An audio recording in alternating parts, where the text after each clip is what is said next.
Hello, everybody. Welcome to the AI Studio Hands-On Lab, and we're really glad that you could join us today.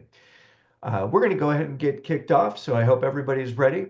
I would like just to start out by explaining that we have our agenda, what we're going to cover today. So first, we'll give you an update on the Agentic Activation Program. So what it's all about, how we've been helping businesses just like yours get hands-on with AI Studio.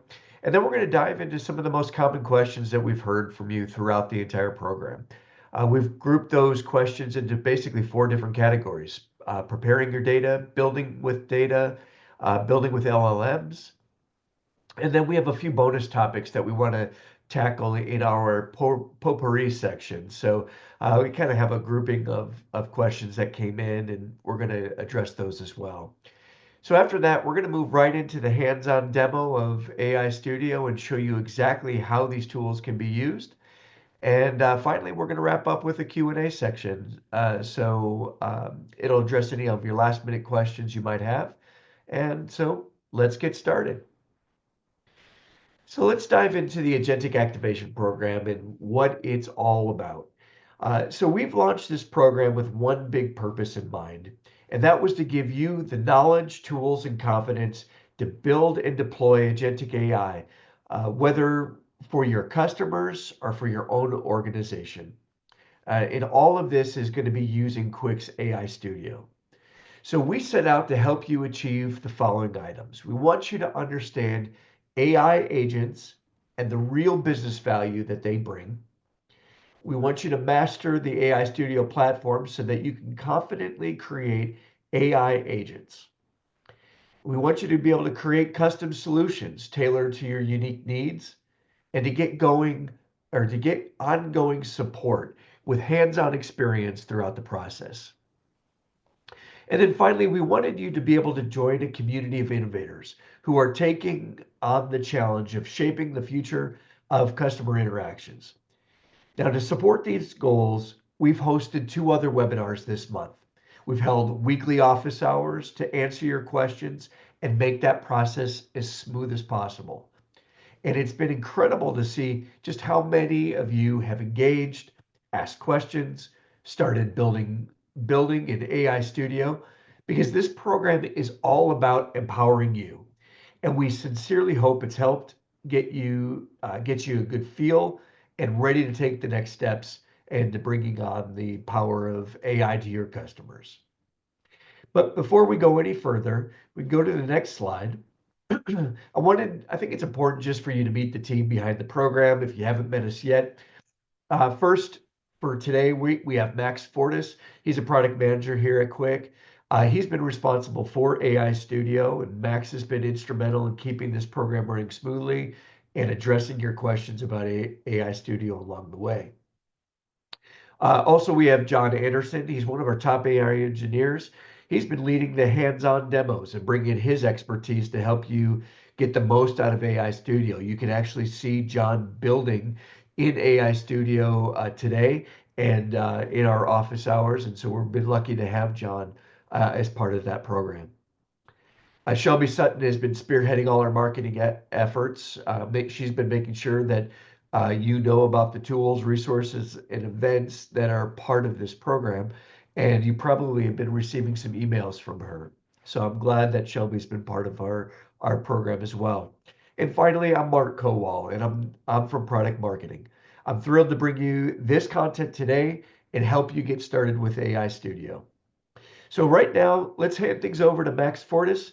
Max is going to share a little bit about what's going on with some of the common questions we've been hearing about in the program, and just get an overall view of what we're going to be talking about. So Max, you want to get started?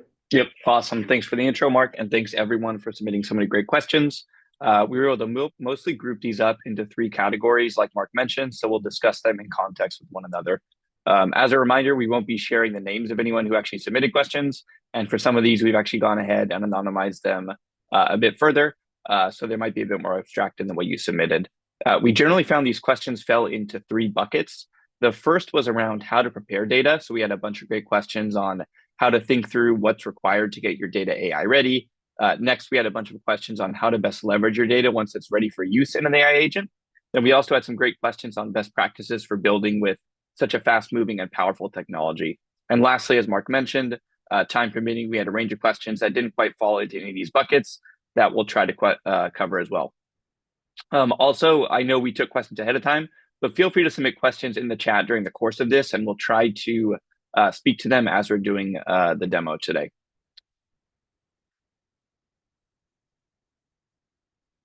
So we got a bunch of questions leading up to this webinar, and we get a lot of questions from our customers in general about getting data ready for use in an AI agent. A lot of us have probably heard some version of the saying, your agent is only as good as the data it has access to, which is especially true in the context we're working in, where our agent is representing our business and responding to customers directly, and we're expecting it to always reply with accurate, relevant, brand scoped information versus the general knowledge that these models have. The first bucket of questions we got to generalize is about removing information from your data. So we had someone ask, how can I remove unwanted JSON or HTML from my data set, which John will show in just a moment. And John's going to show this specific example. The solution we're going to show can be generalized to lots of different applications, like removing a contact us phone number from all your articles or anything else that may be useful in one context, say on the help center on your website, but isn't useful in another context, i.e. in your AI agent. The next bucket is really around augmenting your data. Someone asked, what are some best practices for improving my search results? This can take a bunch of different forms. It might mean assigning a topic for better classification, adding a brief description of what the article might answer, clarifying the article, or any number of other things. But generally speaking, these are things that are going to be super useful when helping an AI agent get the right information to the customer, but aren't necessarily things that you need on your website or even exposed to the customer at all. And then lastly, we had a question about syncing data. How can I transform my data but keep it in sync? When performing all these steps John is about to show, the last thing you want to have happen is to create two separate sources of truth, two separate knowledge bases that you're managing separately that end up getting decoupled from another. So with that, I'm going to stop sharing. I'm going to turn it over to John to walk through these three questions here. Thanks, Max. Let me share my screen here, and we'll just jump in and show an example. So when we talk about getting data ready or preparing data for use with AI, we want to think about we want to take a step back before we get into the fun prompting and how we're going to use it. We want to think about how the data is structured currently and what we want it to be looking like, how we want it structured for runtime. So that data might come in any number of ways. It might be a scraped HTML page, it might be a PDF or a CSV.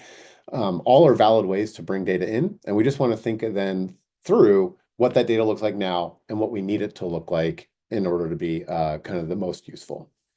So we've got a tool here called transformation, where what we're going to do is we're going to run through a series of steps, a prompt pipeline. And it's not just prompting. You can see here, I can either prompt, I can choose an LLM, or down here at the bottom, and we'll get to this in a minute, I've just got a Python function that I'm running to kind of concatenate some of that data into a search key. But what we're doing is we're running through this sequentially. So step 1, then 2, then 3, and so on. And I will show you what that looks like here. So we've got our example data from a fictional bike retailer. And what that's going to do is the very first thing we can see this build link descriptions, and then there's clarify. Let's jump into clarify just to show you what that looks like. This is a prompt step. So what I've done is we've given it some instruction. Your job is to remove from the article HTML tags and to clarify and to kind of like reformat that data. The prompt itself right here is not super important. What I want to show is what the data transformation looks like. So over on the left here, I've got what the document looks like on its way in. And so I can see that this body, this portion of the data is written in HTML, right? So we clearly scraped this page. We've got some HTML tags that, while useful in providing structure, we don't want to use at runtime. So the more I can format and kind of prepare that data ahead of time, the better my runtime is going to be in terms of inference time, but also just answers. So if you were to look at this and somebody asked you a question about it, you can dig through here and find the answer, right? But if it's formatted in a cleaner fashion, it's going to be a little bit easier. Same thing for an LLM. So we want to strip out things that are not necessary. I know we talked about HTML tags or JSON objects, or maybe you've got sign up for a newsletter at the end of every Help Center article that you don't want your AI agent saying over and over. So all those kinds of things we can strip out. So we're going to look at that in the clarify step here. We've also, one step before this is links, and I'll show what that looks like real quick. But links are an area that we might use in our AI agent. So as you think about how you're going to have users interact with your agent, you're going to think about what you might want to do with that data. In this case, we want to be able to send a user an article from the Help Center or from in this case, Cannondale's website. And we want that to have a contextual kind of title in the way that we're sending it. So we're pulling that out. We'll use that separately later. A lot of this gets to the specific use cases, but just know you can pull out data, you can format data, that kind of thing. When we get to the clarify step and we've asked it to strip out HTML and to format it kind of in a more human readable format, you can see what that looks like. We went from HTML to this more paragraph form. We've got some bullet points. We've got some paragraph breaks. It's a lot cleaner, a lot easier to read. That'll increase our efficiency at runtime. So the next three steps, entities, help statement, and questions, are all aimed at getting metadata from this article. So when you think about the way that we use data, we're going to use the actual written content to answer information or inquiries, questions from the user. But what we want to do is we want to find the best and most related information to what the user is saying. So entities, we're going to pull out entities from the article. So this article mentioned Cannondale and then a quick description of what Cannondale might be, QR code, smartphone, Cannondale app. And so again, just an example, you can pull data out, you can create metadata with what was in the article. In this a very similar way, the help statement, you can think of it as a brief, like 1 or 2 sentence summary. What is this article helping people with? And we're going to use this, again, we're not going to send this to the user. We're not going to use this to generate an answer, but what we are going to do is create our search key, and I'll get to that at the last step. And that is going to allow us to find the most related information or articles to what a user has said. Very quickly, questions, same thing. Hey, LLM, what are 5 to 7 questions that this article answers? Now I'm going to put that into my last step, my search key, right? So I've got my body, I've got some links that have been pulled out, some entity information, the help statement, and some questions. And I know I'm going quick. I just want to show you the metadata. Now I'm going to create a search key. The search key is kind of, I'm going to take all of that and concatenate it up. That's what I'm going to use when I put it into a vector database when I create my embedding. Because now, not only do I have the information from the article, the way it was written, I also have 5 to 7 questions about the, or that users might ask that are answered in this article. And what that's going to do is it's going to help me find the more related information. When a user types something and they ask a question, now we're searching semantically based on potential questions as well as the information. So all of this to say, at a high level, what we're doing here is we're thinking about the structure of the data as it exists. We're thinking about what we want it to look like at the end, and then figuring out the steps to get there. We're going to clean it up some. We're going to pull out some metadata. We might pull some things out that we don't want in the data. And we're going to do all of that in kind of the service of creating a search key that's going to give us the most and best related results. You could use this to do things like we have customers working with internal employee databases that they then want to be using a customer-facing AI agent. And so you might want that rewritten. Maybe there's terms or ways that things are written internally that you don't necessarily want to be conveyed to the customer in the same way. It's not as relatable. So you're gonna rewrite that. You can change the tone of voice. All those different things are available to you. If you can think of a way to format your data, you can go ahead and do it in here. And then the kind of overlooked or really important part of this that isn't kind of the big shiny feature, it's not out there, but if you do all this work, right, and you want to then in a week you add a new bike to your inventory, or you add a new help center article, or your warranty policy changes, how do you make sure that your AI agent is using the most up-to-date and correct information? We're just going to sync the data set. So we're going to turn on synchronization so that every time this comes in, this new data comes in, we're going to synchronize, we're going to run through that transformation, we're going to publish the data, and your AI agent will be using it within minutes of that process happening. We can set some publish conditions. So only publish this if, there's fewer than 3 errors, or only publish this if XYZ, whatever kind of criteria you define, so that you can both be confident that it's up to date and confident that you're not publishing data that is incorrect. So by synchronizing that data, you're going to make sure that you've always got kind of the most up-to-date information to work with. I'm just going to quickly glance. I think that answers those questions. So Max, I'll hand it back to you here for the next group. Awesome. Thanks, John. That was a great walk through here. So let's jump back into some slides real quick. Everyone's favorite part.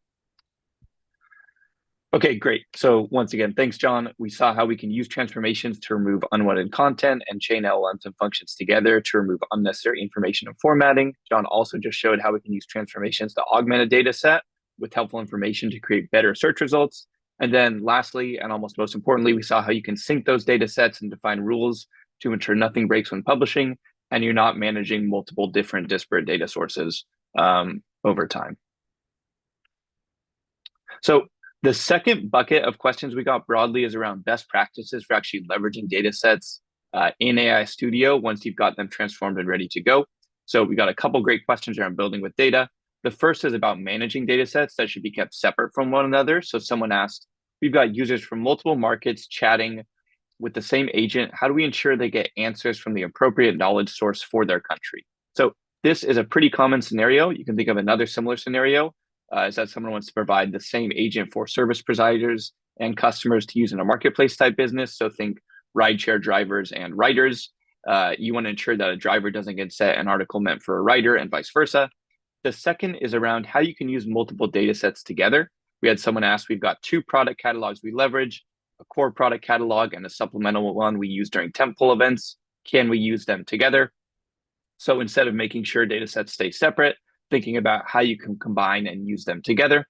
So I'm actually going to turn it over to John now to show how you can work with that data set once it's transformed within AI Studio.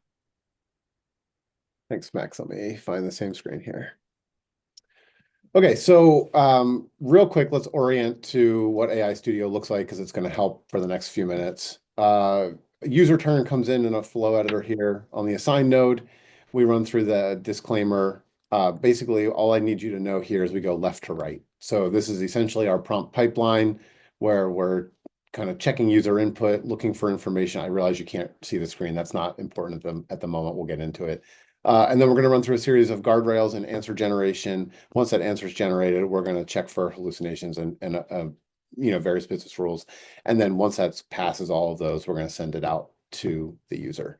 It probably took me just about as long to describe that as it takes an LLM to actually produce the answer. So I am going to now show you what this looks like. So the first question.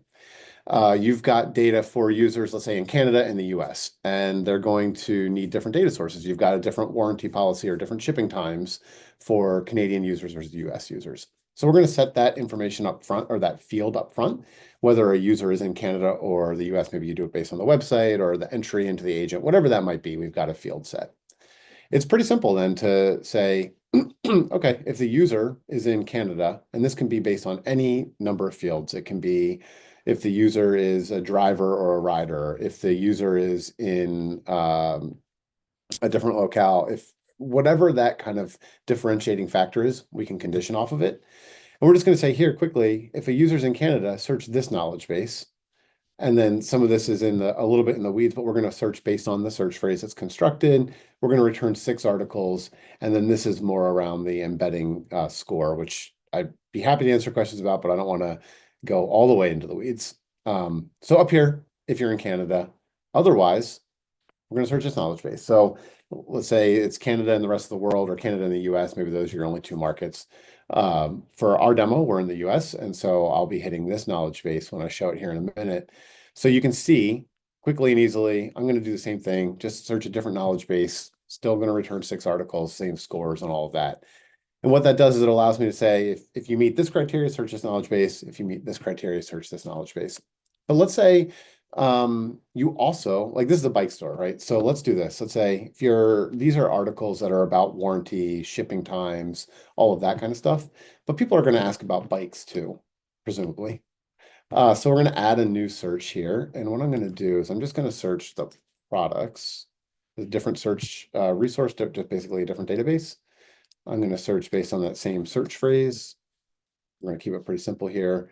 And let's just return 5 results, not worry about the distance scores. So what that's going to look like is if the user's in Canada, we're going to search this. If they're in the US, we're going to search this. And no matter where they are, we're going to search this.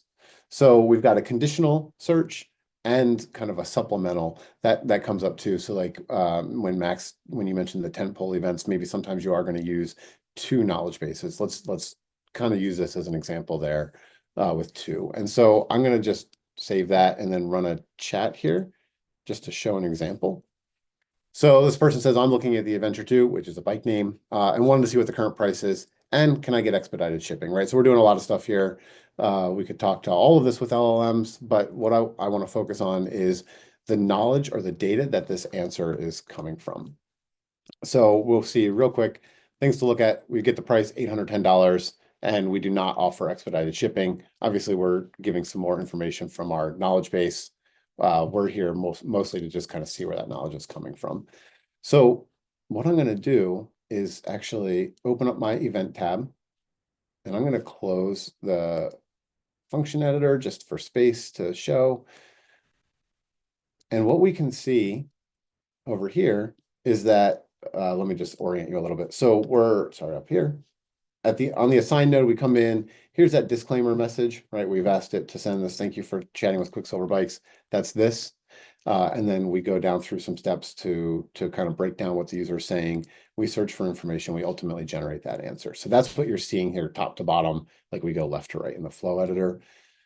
You can see we've got 5 or 6 rather articles that come up from the search of the knowledge base. And then we've got down here our 5 bikes. And so that corresponds to these 6 articles because we're in the US, not in Canada. And then our 5 bike results. So keep an eye on that and then watch this. If I delete this, if I say, well, we're actually not going to answer questions about the inventory for whatever reason. Inventory is always changing and we don't want to answer questions about it. I can just hit this replay button. And the reason I want to do this, I just want to show the difference between what it looked like with the inventory and then now without. And so I'm actually just rerunning this conversation. It's going out to the LLM, it's hitting the LLM, it's running through that entire pipeline so that I can just quickly and easily iterate as I'm developing. And so now we can see that what happens is, let me just hit this replay or the comparison button here. We can see originally it said current price is $810 and we do not offer expedited shipping, amongst other things. When I took out the product inventory, which is where the $810 resides, I no longer know the price, right? So the price is going to depend. We don't have an answer and we don't offer expedited shipping. That part's still true.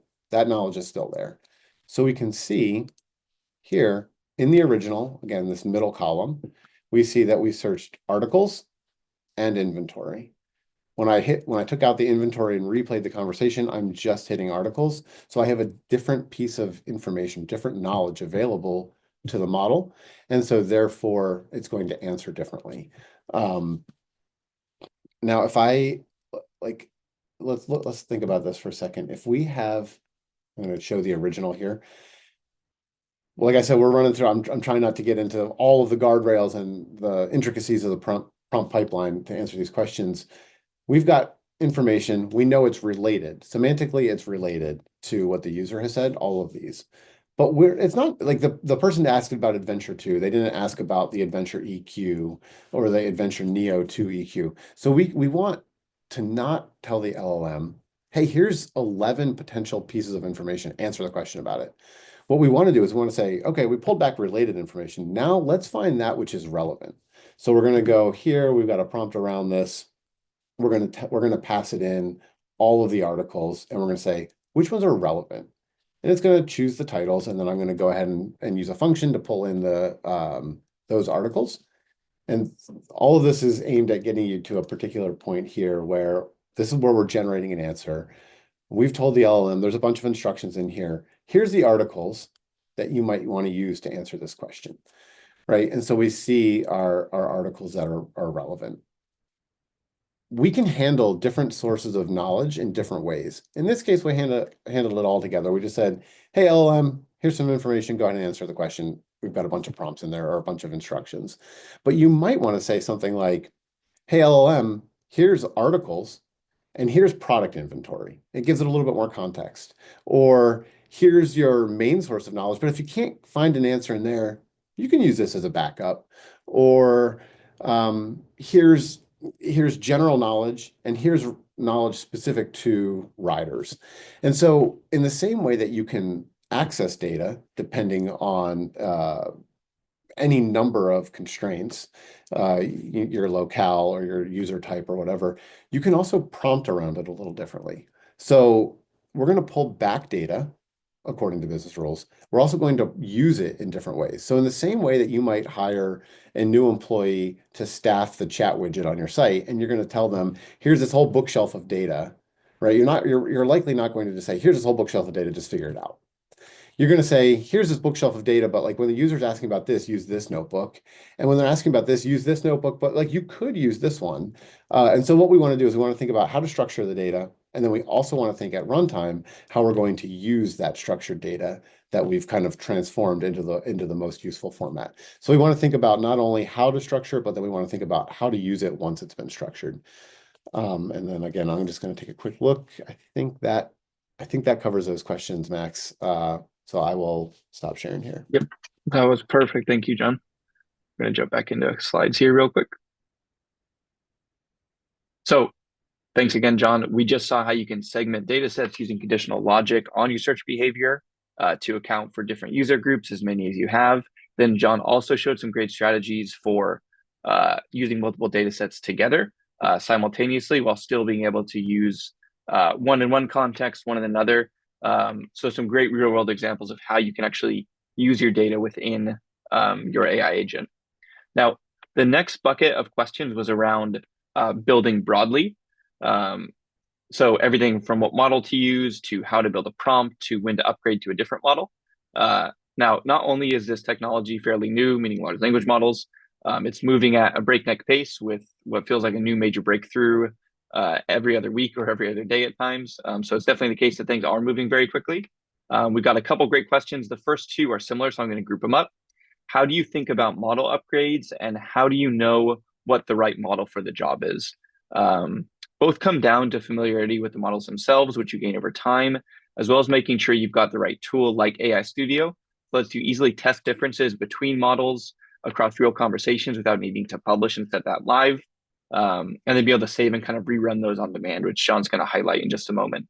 There's also a component, which I'm sure John's going to touch on as well, where you don't always need the smartest, most shiny, advanced model for every prompt just because you can use it. Doesn't mean you should. You want to make sure you're balancing accuracy with performance, speed, and some other factors as well. Next bit of question, how do I ask for several things in a prompt? This is pretty common as well, especially when you're kind of just getting started building.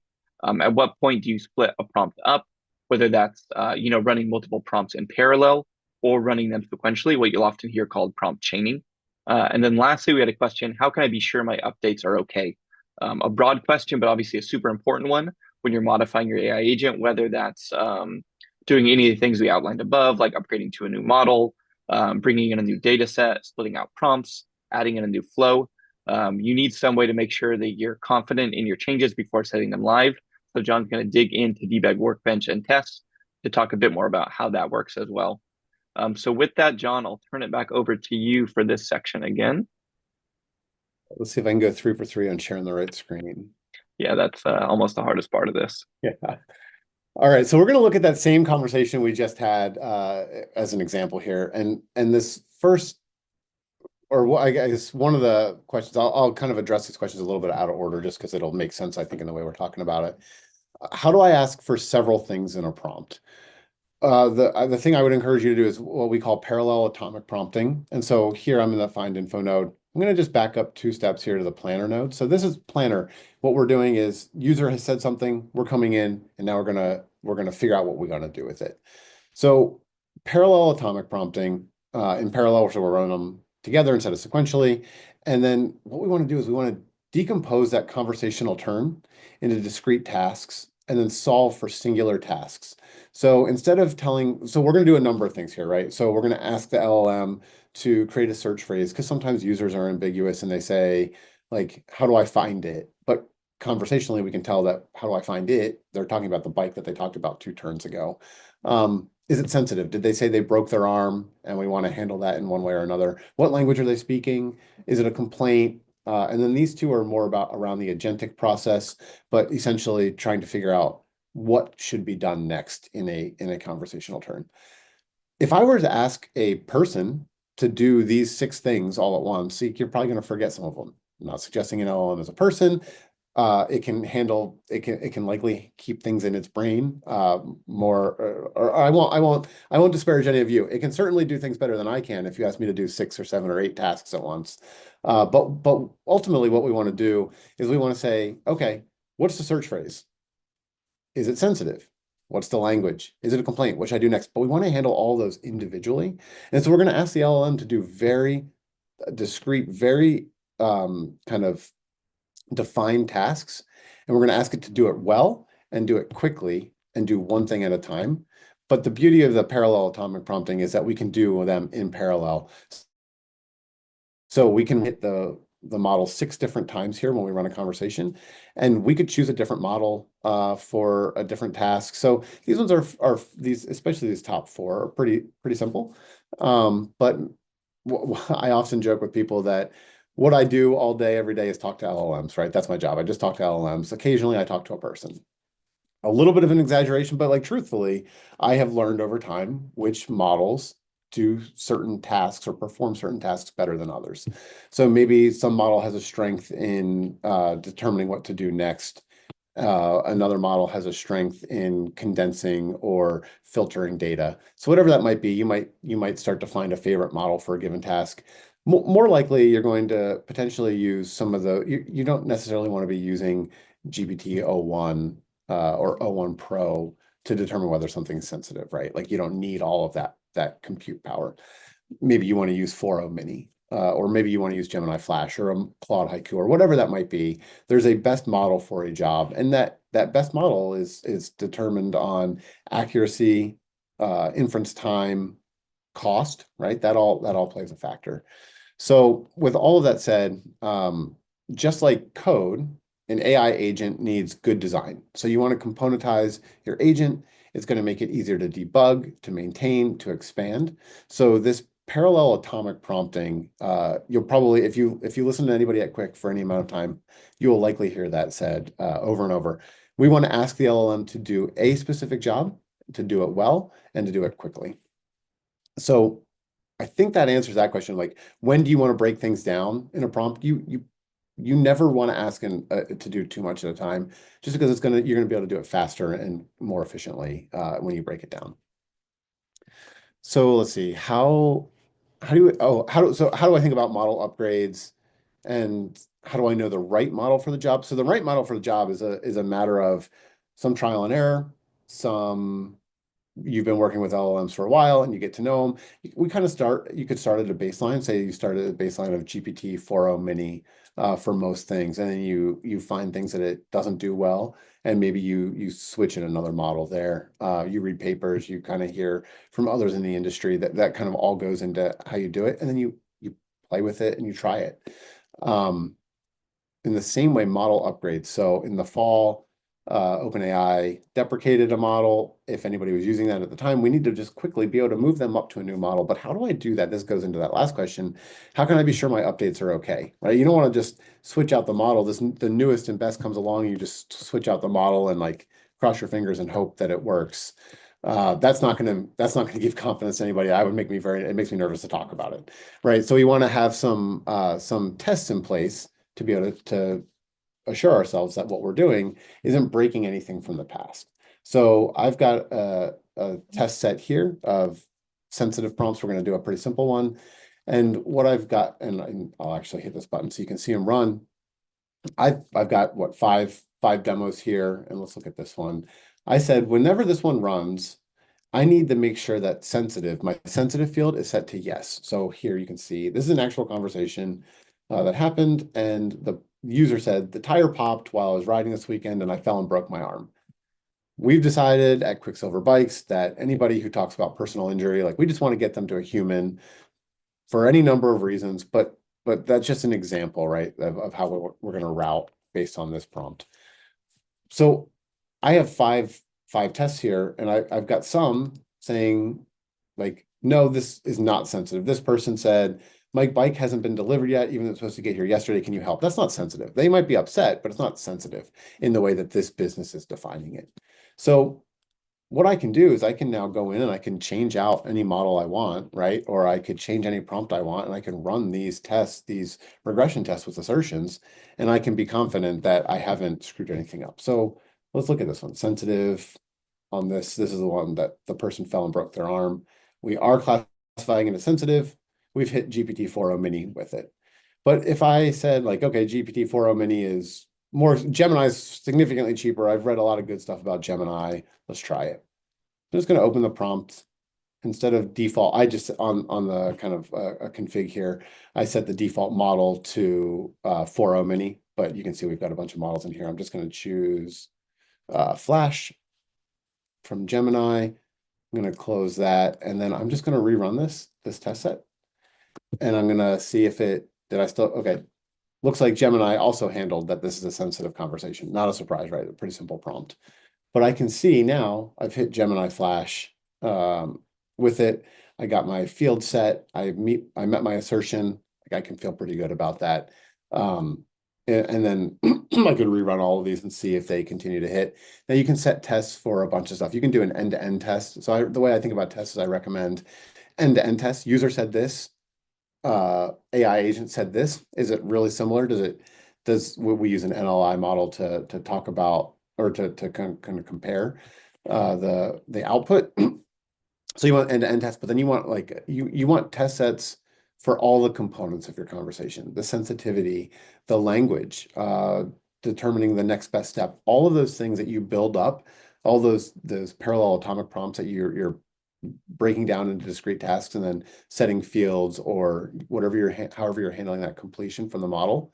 You want test sets built around all of that, because now I can go in, and if something starts to go off the rails and I can't figure out why, I can run my tests. I can see, okay, here's where I'm starting to see some red errors.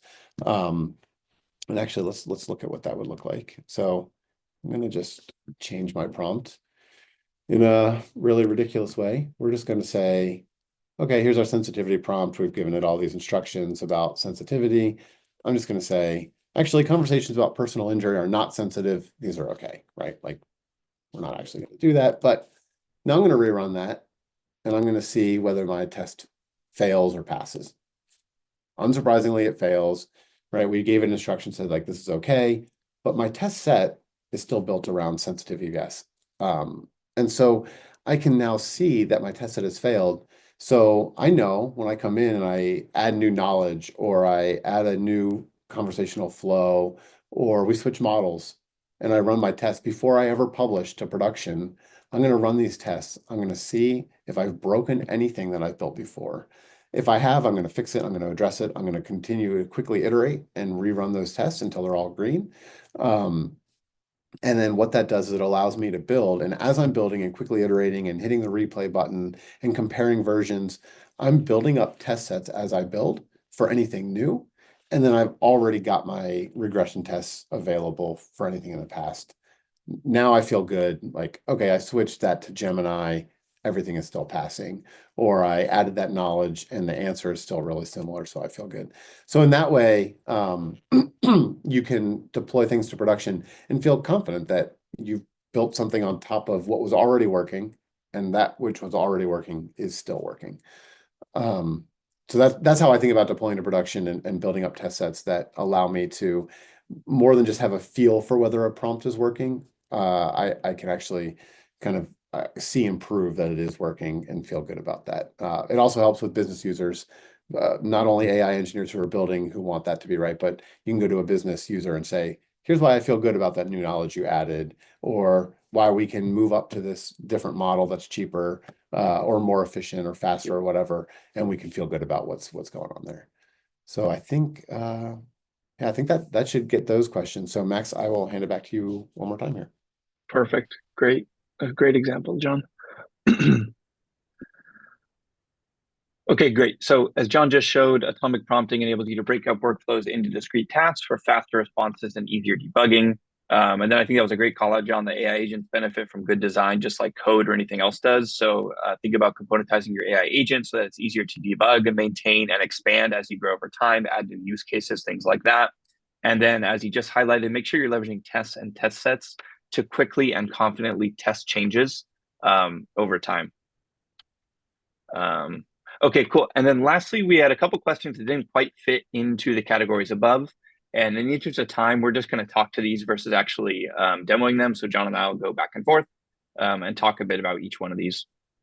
So this first question, how do you think about deploying across multiple channels? In general, there are obviously key differences across different messaging channels, as well as voice and email. So in terms of what content they support, so carousel cards, buttons, things like that. We'll do our best on the Quiq side to ensure that the appropriate rich messaging element is getting sent across all channels.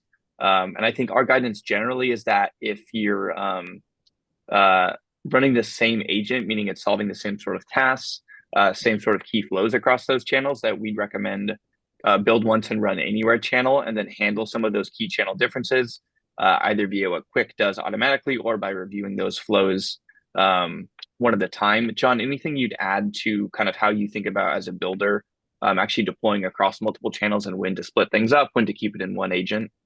Yeah, so we talked about how everything moves quickly and changes frequently.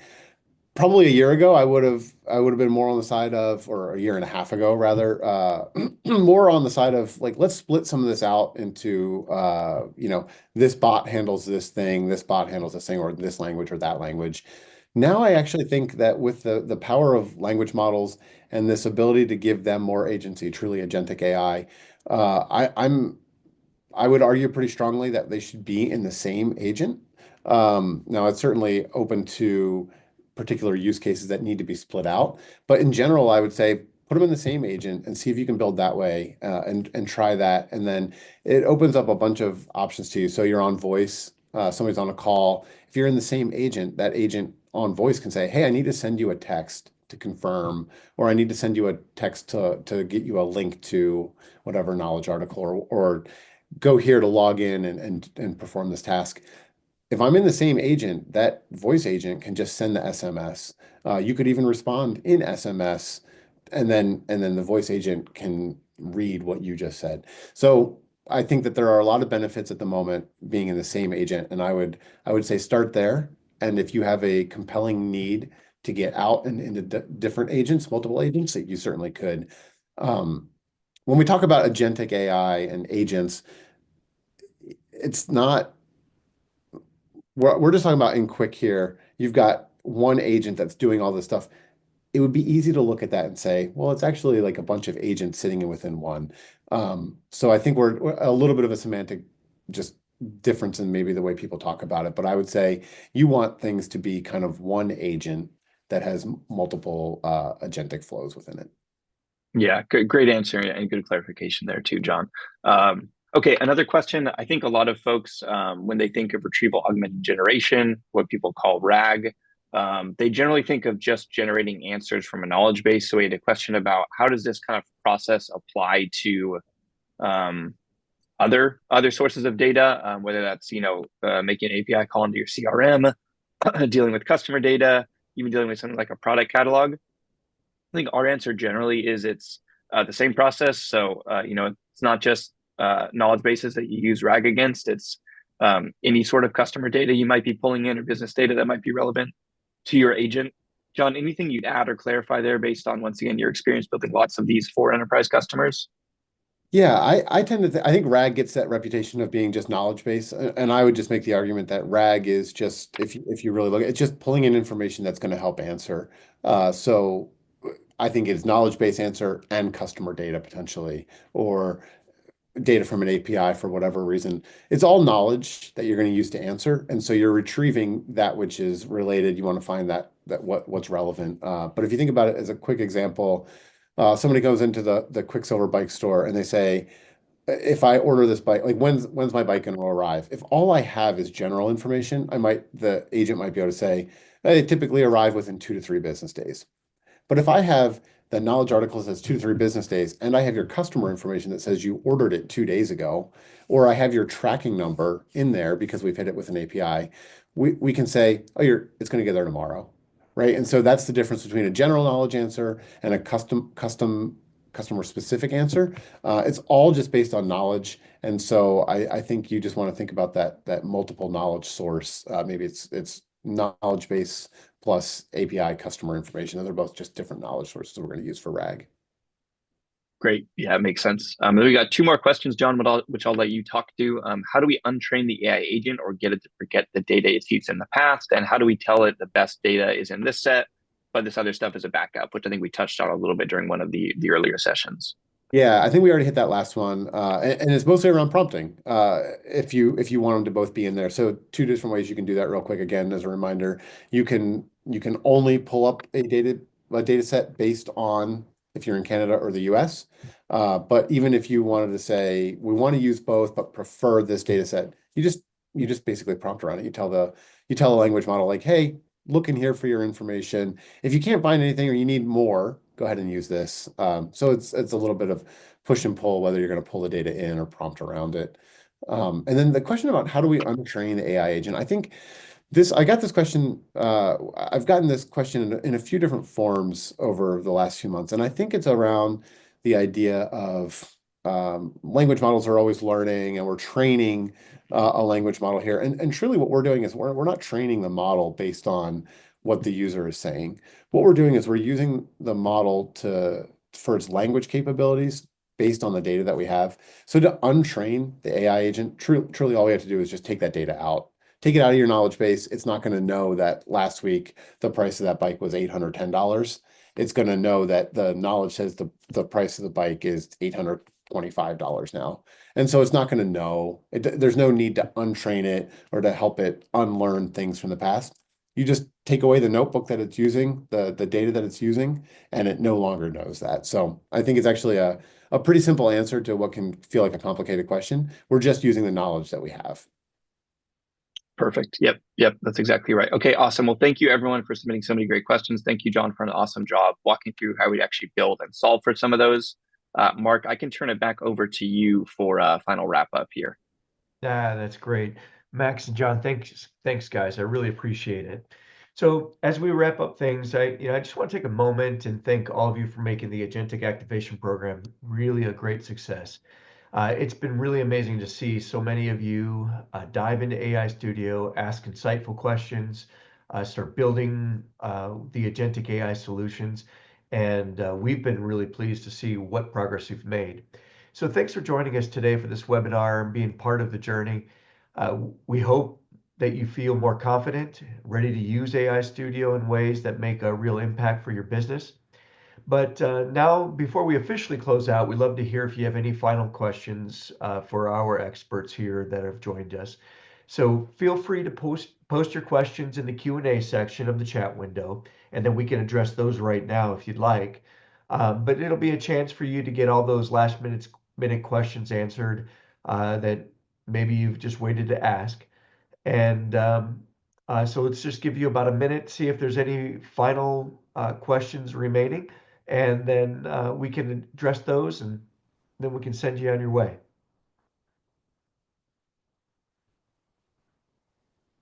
I'm going to give you just point out one more thing on the chat.